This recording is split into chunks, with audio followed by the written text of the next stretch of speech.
রাস্তা শুধু গন্তব্যে পৌঁছানোর জন্য নয়, নিরাপদে বাড়ি ফেরারও প্রতিশ্রুতি। আর সেই বার্তায় দিল গলসি ট্রাফিক পুলিশ।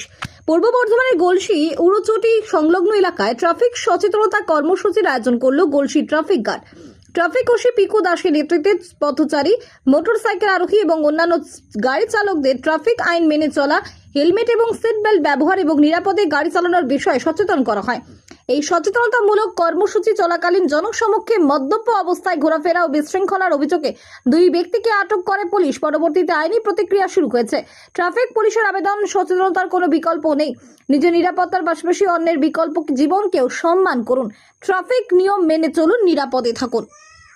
দেবাশিস বোসের প্রতিবেদন, রিপোর্ট 24 বাংলা।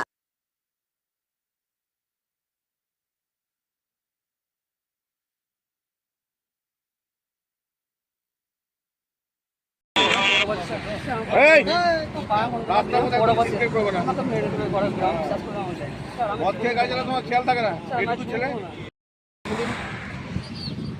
এই তো হয়েছে এটা বাইক ঠিক আছে, এটা বাইট বার শোনার মনে হচ্ছে এটা